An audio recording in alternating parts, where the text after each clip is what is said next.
On Bourbon Quest, it's your host, Bourbon Steve, along with Q. Say hi, Q. Say hi. Alright. Q's been a little frisky tonight, so we'll see if he calms down with a little treat. You want to say hi to the camera? Say hi, Bourbon Quest. It's okay, buddy. It's okay. We're almost finished. We're on day 22. We just got a few more left. You're doing a great job. I'm proud of you. I really am. I know. I worked a double today, so he's been home alone all day. It's been a kind of a tough week.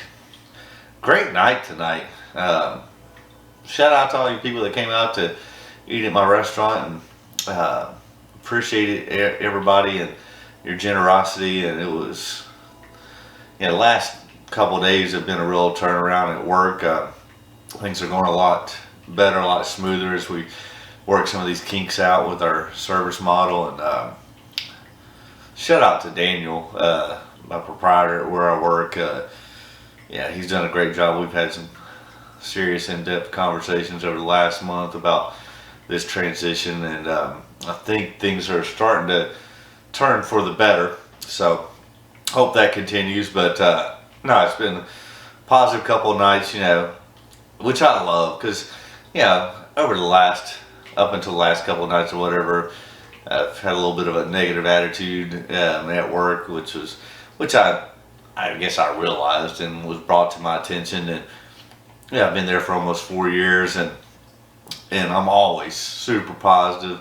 Love what I do. Love interacting with my clients. It's just sometimes change is tough, and especially when it was affecting my income stream there for a while. But but like I said, the last couple of nights have been really, really good.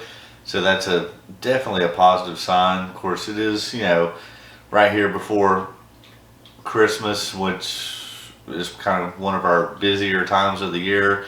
So it'll be interesting to see if this continues after the first year, after February or whatever. So I sure hope so, because I love what I do. I love what I work. I love the people I work with, and I think by and large we all do a great job, and it's a challenging job.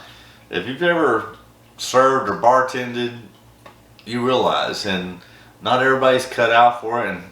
And honestly, I feel like that sometimes I'm the exception, that because I've done things a little bit the opposite way, to where I was, straight out of college, an advertising executive for 5 years, a financial advisor, stockbroker for over 15 years, in the mortgage business for another 2 or 3 years.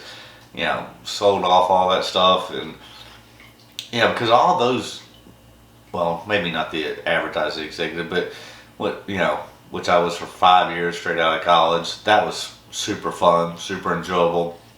But man, and I loved I really had a passion for being a financial advisor and stockbroker for all those years. And then, I don't even know why I'm sharing this, just because that's who I am. I'm Bourbon Steve. I shoot from the hip.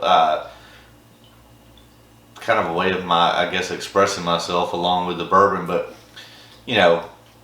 I loved being a financial advisor. It was a great career for a long time. Made a lot of money, and helped a lot of people, and loved what I did and had a passion for it. But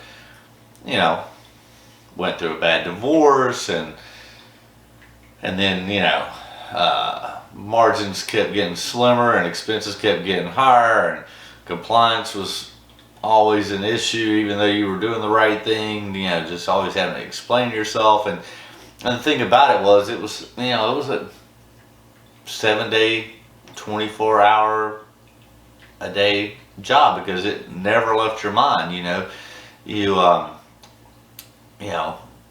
Maybe no fault of your own, just because of the market and circumstances. I was managing $55-60 million at the time, and you lose somebody $50,000 in a period of time.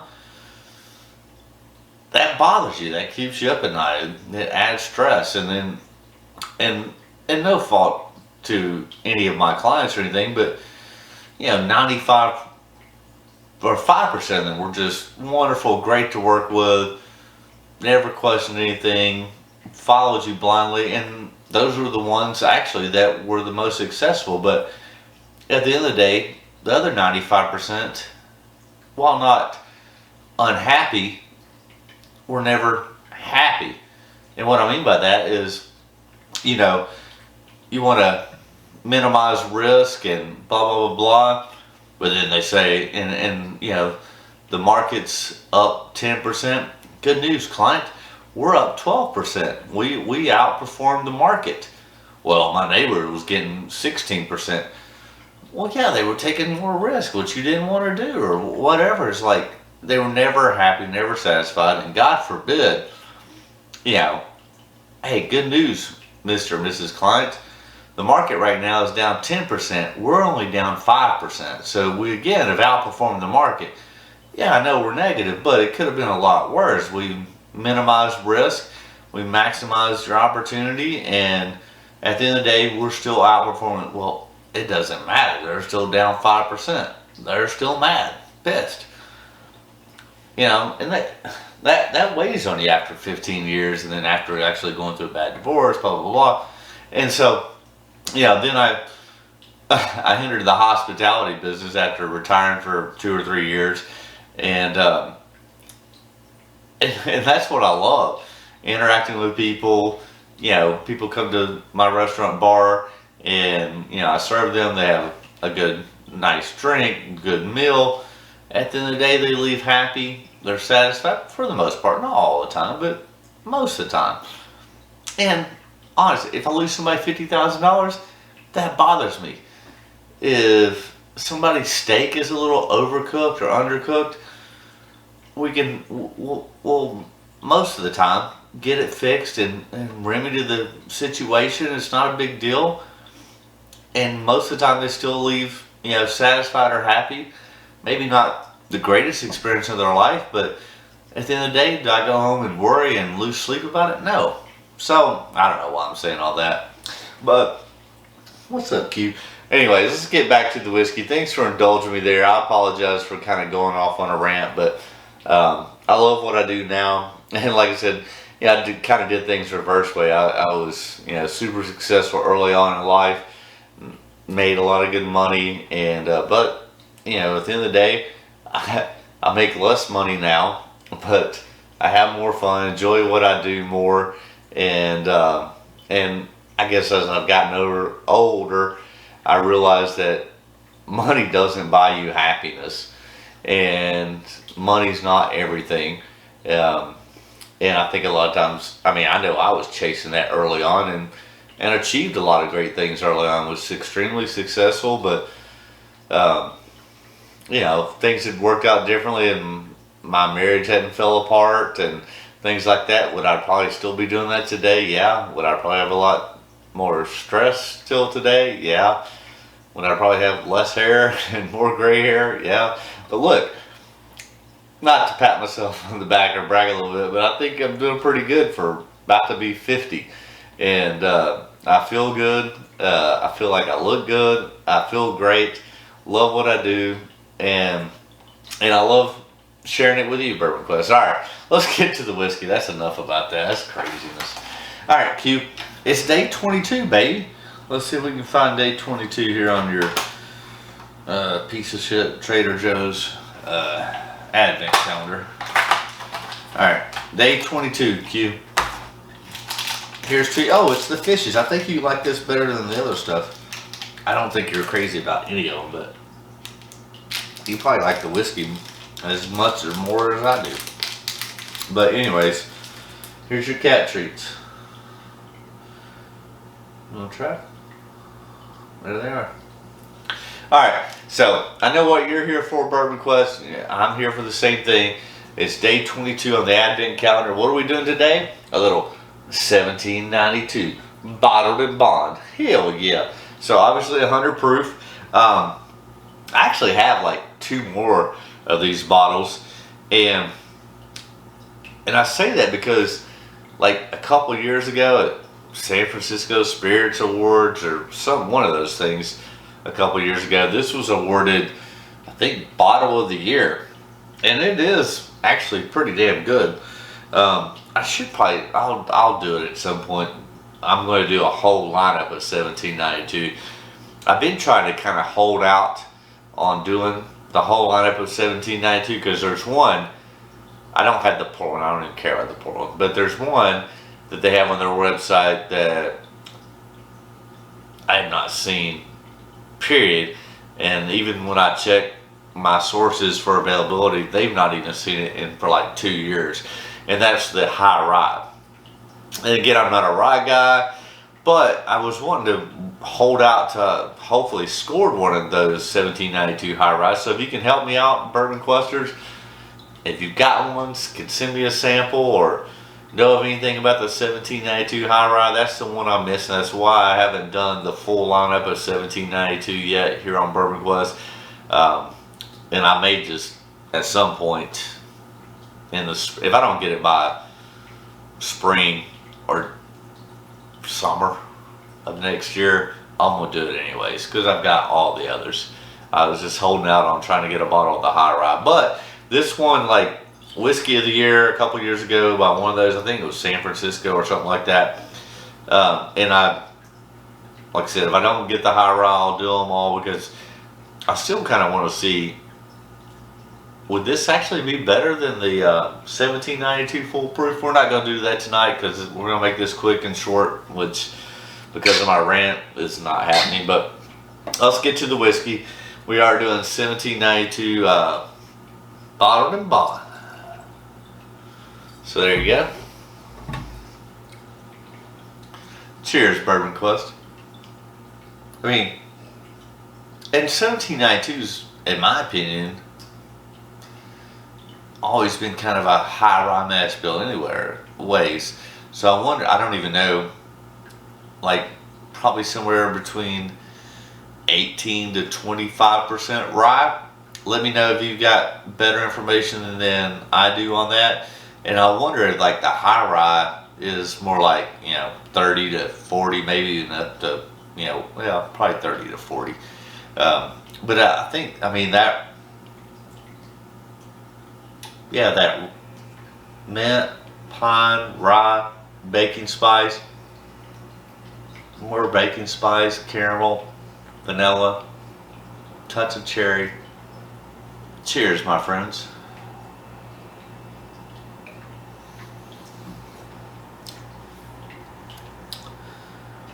Yeah, I mean, I definitely get that mint, that rye, that baking spice on the front, and then I get more caramel, vanilla. Nice mouthfeel, great legs on this thing. More caramel. Above average finish. I can see why this might have won Whiskey of the Year. Cheers. Let me know what you think about the 1792. Any of them for that matter, but more importantly, the bottled and bond. I'm thinking of liking it more and more.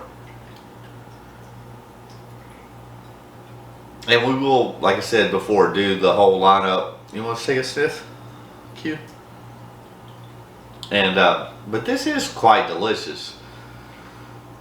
Still surprises me that it might have won Whiskey of the Year, but I can't deny that it's super delicious.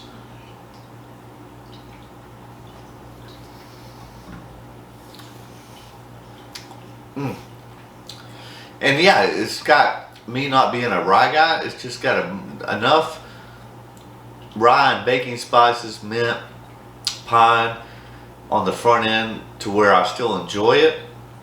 And then I get more of the bourbon characteristics with vanilla, caramel, touch of cherry on the middle to back.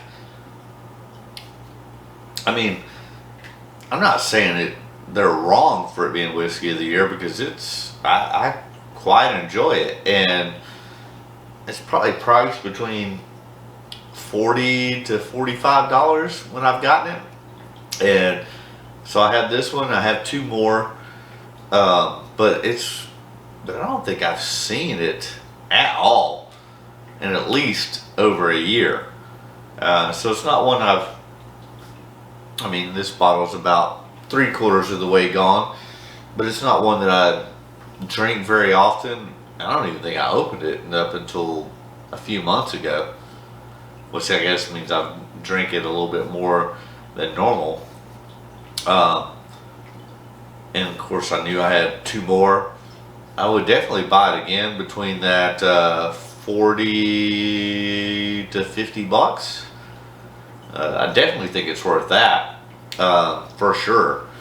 Yeah, if you get it between 40 and 50 bucks, it's a buy all day long. Yeah, it's weird because I know let me know, have you seen the 1792 bottle?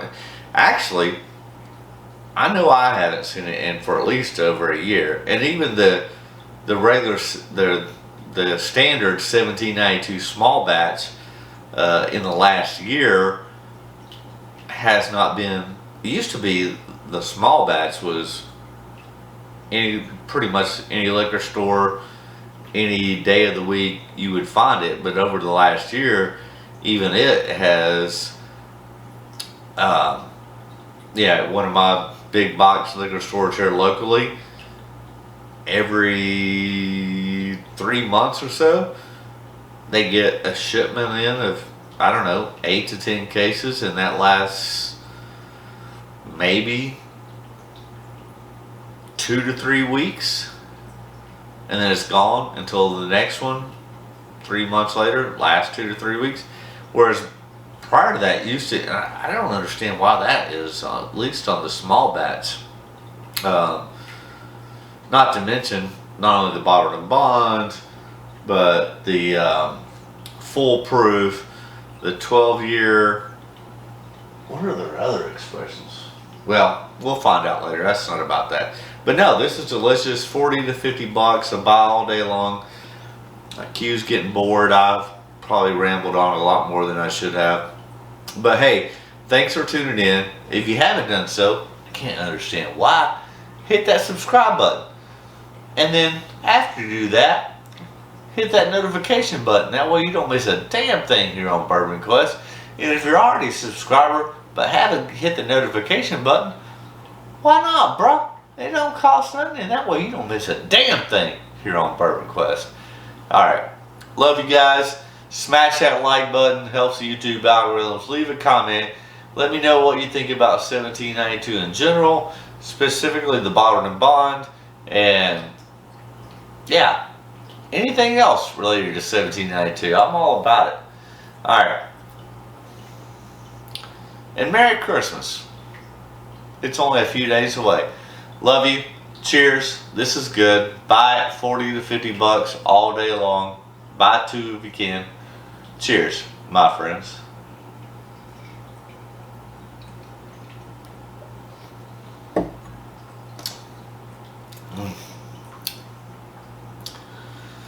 Yeah, I can see why it won Whiskey of the Year a couple years ago. I really can. On value, the mouthfeel, the expression, being a bottled and bond, I think it's freaking fantastic. Alright, that's a wrap. We gotta go. I've been too long. But before I say goodnight, as always, remember that my wish and Q's wish is that all your Bourbon Quest dreams come true. Haha, that's a wrap, y'all. See you next time.